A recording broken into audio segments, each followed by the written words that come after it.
Nous avons donc besoin de dresser un tableau comparatif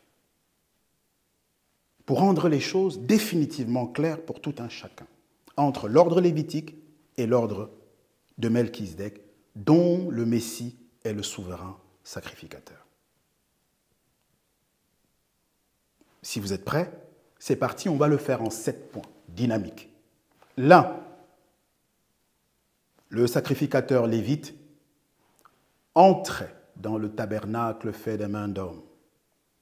Excellent, il est vrai, ce tabernacle, sublime, il est incontestable. Il entrait dans ce tabernacle fait des mains d'hommes, tandis que l'autre, le souverain sacrificateur selon l'ordre de Melchisédek, est entré plus tôt dans le tabernacle qui n'est pas fait des mains d'hommes, dans le tabernacle incréé. Cela est écrit littéralement, textuellement, dans Hébreux chapitre 9, pris en son verset 11. Vérifiez-le. Deuxième point du tableau comparatif. L'un, le sacrificateur lévite, entrait dans le tabernacle fait des mains d'hommes plusieurs fois, avec une fréquence quotidienne ou une fréquence annuelle, une fois par an, pour le souverain sacrificateur. L'autre, le souverain sacrificateur selon l'ordre de Melchisédek, pour sa part, est entré dans le tabernacle incréé une seule fois pour toutes. Hébreux chapitre 7, versets 25 et 26. Lisez, vérifiez, examinez. Troisième point de ce tableau en 7 points. L'un, le sacrificateur lévite,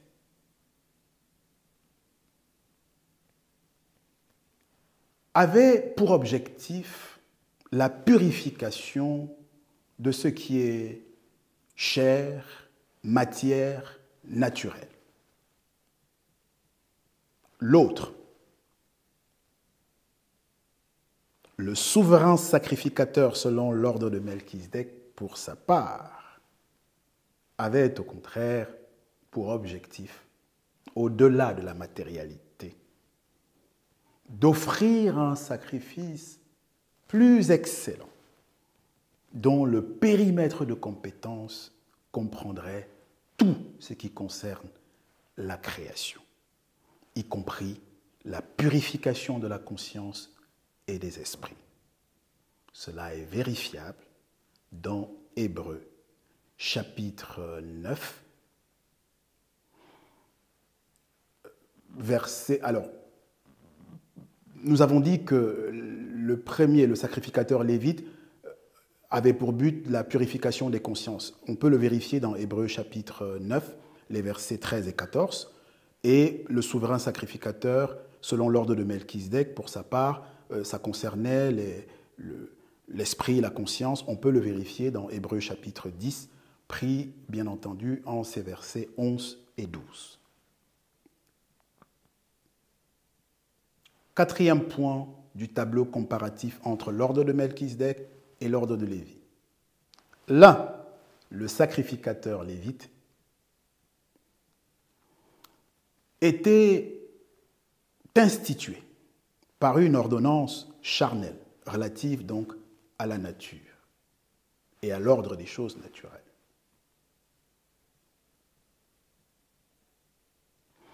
Pour lequel le sang des animaux était offert. Et le souverain sacrificateur en offrait chaque année pour lui-même, pour ses propres péchés, et aussi pour ceux du peuple. L'autre, le souverain sacrificateur selon l'ordre de Melchisédek, quant à lui, est entré dans le tabernacle incréé, éternel,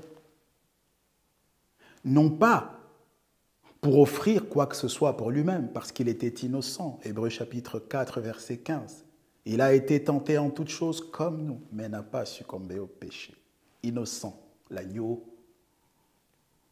Il a offert, non pas le sang des animaux, des vaches, des boucs, comme les Lévites, mais il a offert son propre sang. Parce que, conformément à Lévitique chapitre 17, verset 11, l'âme de toute chair est dans son sang. Et que Jean 10, verset 18, il affirme lui-même que personne ne l'a forcé et que c'est de plein gré qu'il a bien voulu, pour notre plus grand bien, pour le salut éternel de l'humanité, s'offrir lui-même. On peut également mettre à contribution Hébreux chapitre 9, les versets 12 et 24.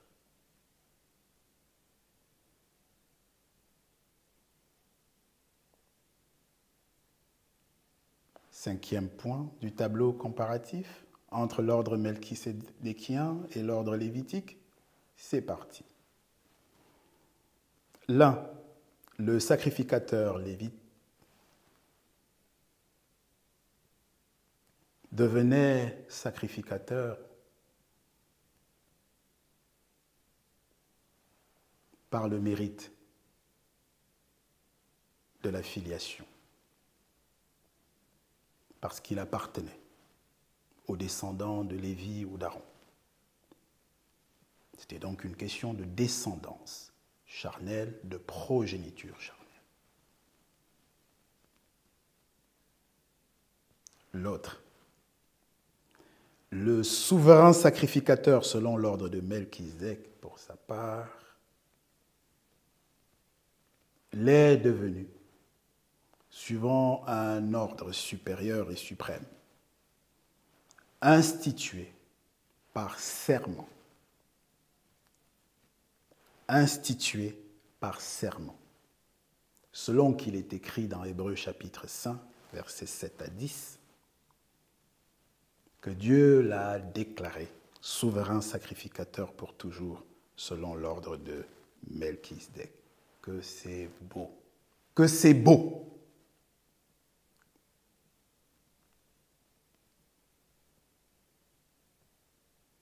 Et cela, nous pouvons à loisir le vérifier dans Hébreux chapitre 7, pris en les dispositions précises du verset 21.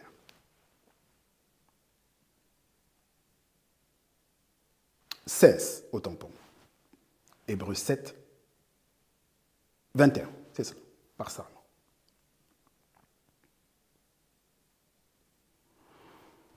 Un autre point, très bien, le 7e don.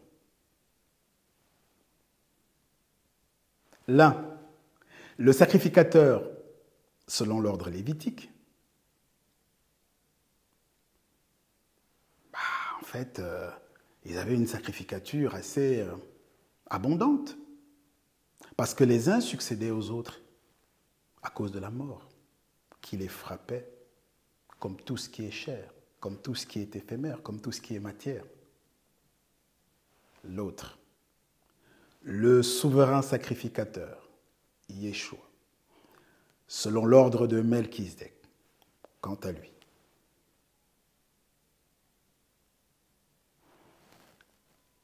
possède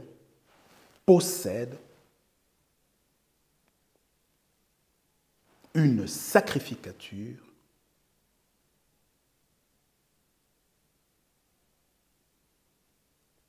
non transmissible, perpétuelle, éternelle. La source, Hébreux chapitre 7, verset 24.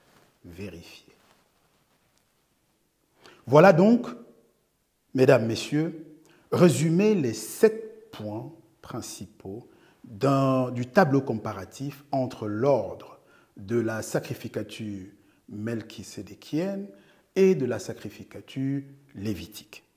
Nous avons entendu mettre ce tableau à la disposition des amoureux de la vérité de façon à dissiper le nuage qui a pu un temps, nous l'espérons éphémère, provisoire, obscurcir l'esprit de l'excellent prophète Joël Francis Tatou. S'il avait eu ce tableau, et s'il avait bien su qui est Melchisedec, s'il avait lu toutes ces dispositions attentivement, s'il les avait pris en compte, s'il était dans cette dynamique au service de la vérité et de rien d'autre, nul doute qu'il aboutira exactement à la même conclusion que nous, ce que nous espérons et attendons pour très bientôt. Dans l'intervalle, qu'il nous soit permis, mesdames, messieurs, de nous étonner une fois de plus que tant de prédicateurs chrétiens, par ailleurs pompeux pour beaucoup d'entre eux, qui ne cessent de se frapper la poitrine, de revendiquer d'être, je ne sais plus, théologien, lecteur assidu. Mais comment avez-vous pu laisser passer un gros morceau aussi flagrant que celui-ci? Et comment n'avez-vous même pas eu l'élégance de déférer à l'invitation du prophète Joël Francis Tatou lorsqu'il nous a conviés à bien vouloir lui porter la contradiction biblique? Biblique.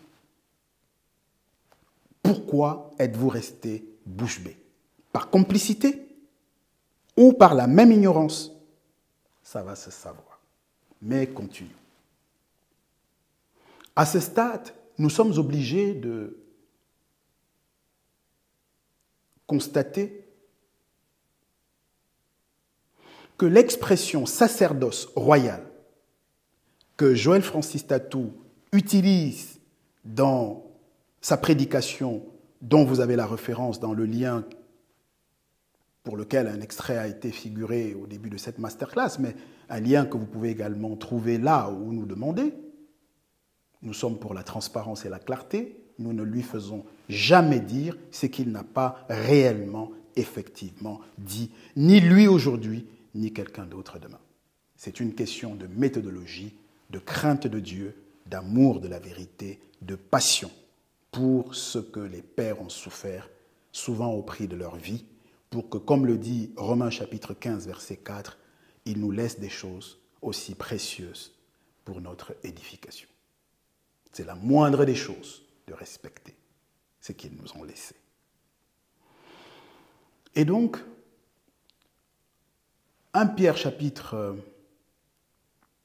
2, verset 9, Pierre y écrit que nous sommes un sacerdoce royal. Alors, Joël Francis Tatou a compris que sacerdoce se rapporte forcément à Lévi. Ben non. On vient de démontrer que le sacerdoce peut se rapporter à quelqu'un d'autre qu'à Lévi. Souvenez-vous, Jéthro, le beau-père de Moïse, il était sacrificateur. Hein. Ce n'était pas un sacrificateur selon l'ordre lévitique. Mais ce qui nous importe aujourd'hui, c'est surtout d'affirmer et de constater avec tout ce foisonnement, toute cette légion de textes bibliques que nous avons mobilisés et souvent cités, en vous proposant de les vérifier sans délai, comme des Béréens, conformément à Acte 17, verset 11, en fait, il faut que chacun comprenne que finalement, sacerdoce royal, c'est la particularité de l'ordre de Melchisedec. C'est tout. Pourquoi voulez-vous le ramener à Lévite? Qu'est-ce qui vous autorise à le faire? Rien du tout. L'ordre melchisédéchien est l'ordre divin. L'ordre christique, c'est l'ordre du Messie, de Yeshua, de celui qu'ont prêché les apôtres au prix de leur vie, de celui qu'ont annoncé les prophètes au prix de leur vie également. Aucune interprétation particulière, personnelle, d'une prophétie, d'un texte des Écritures n'est autorisé, dixit Pierre, dans 2 Pierre chapitre 1, verset 20. Que dirons-nous donc? En conclusion, rappelez, toujours pour montrer du respect à l'égard de la fidélité à la prédication de Joël Francis Tatou, pour qu'il soit bien convaincu que nous l'avons écouté et que c'est de bon cœur et avec un esprit très constructif et beaucoup de respect que nous lui portons cette contradiction, quand bien même nous le faisons de façon vigoureuse, ce qui est tout à fait normal, parce que la vérité est au-dessus de Joël Francis Tatou, très au-dessus, ainsi qu'au-dessus de ma petite personne. Chacun doit l'entendre, dorénavant. C'est le « il est écrit » qui est de retour. Joël Francis Tatou a dit qu'il est mandaté pour prêcher la spiritualité christique et que la spiritualité christique est une science exacte. Joël Francis Tatou a dit, encore, dans une autre prédication, qu'on peut chercher Dieu en tâtonnant, mais qu'on doit servir Dieu avec précision, avec exactitude. Alors l'exactitude, un peu comme pour les Béréens, paraît être la préoccupation du prophète Joël Francis Tatou. Mais que constatons-nous en attendant? Il a fait trop d'approximations, nous venons de le démontrer. Et ce n'est pas la première et ce n'est pas la dernière masterclass. Nous en avons des dizaines sur des dizaines de faussetés, de contre-vérités, de transgressions, de travestissements des Écritures, aussi bien, surtout, puisque c'est notre préoccupation aujourd'hui, par le prophète Joël Francis Tatou. Des dizaines de faussetés ont été énoncées de façon péremptoire, de façon audacieuse, contre l'intérêt de la vérité. De façon parfaitement antibiblique, comme nous vous en avons fait un exposé.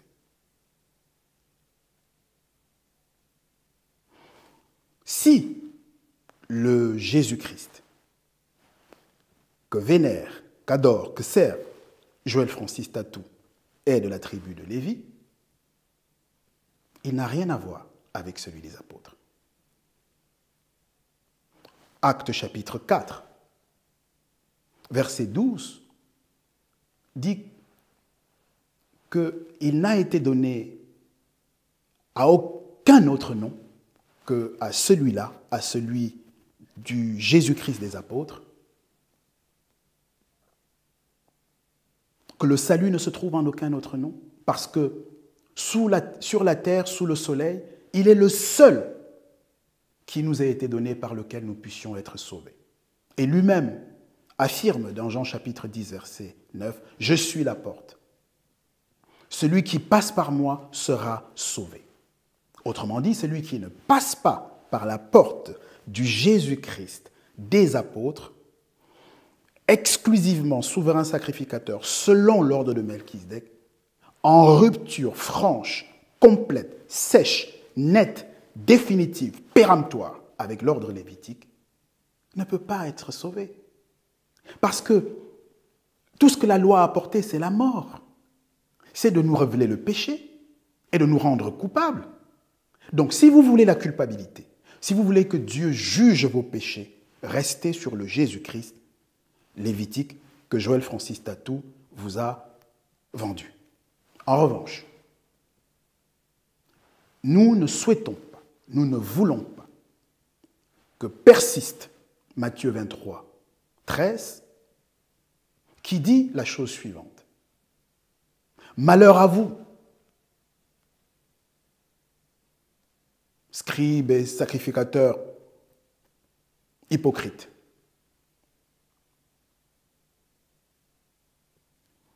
Vous fermez le royaume de Dieu, vous n'y entrez pas vous-même et vous empêchez les autres d'y entrer. Des prédications comme celle-ci, et je vous l'ai indiqué, il y en a d'autres, beaucoup d'autres, nous y viendrons si vous nous faites l'honneur de nous suivre ou de participer à nos masterclass, sont de nature à fermer la porte dont il est question dans Hébreux chapitre 10, les versets 19 et 20, qui explique que par la déchirure du voile de sa chair, le véritable Christ nous a ouvert une route nouvelle pour accéder au lieu très saint, dans le tabernacle incréé. C'est la porte. Matthieu chapitre 7, verset 13. Cette porte, elle est étroite, mais large est la porte, et spacieuse est le chemin qui mène à la perdition, et pourtant, beaucoup passent par là. Matthieu 7, 13. À un moment donné, il va falloir choisir le Jésus-Christ selon l'ordre lévitique ou le Jésus-Christ exclusivement selon l'ordre de Melchisédek. Maintenant que vous savez qui est Melchisédek, maintenant que vous savez quelle est la nature véritable, profonde, la révélation sur la sacrificature melchisédékienne, il faut choisir. Et ce choix est antinomique. C'est l'un ou l'autre. Vous ne pouvez pas, dit Matthieu chapitre 6, verset 24, servir 2 maîtres à la fois. Choisissez. Vous devez choisir. Maintenant, à bon entendeur, salut.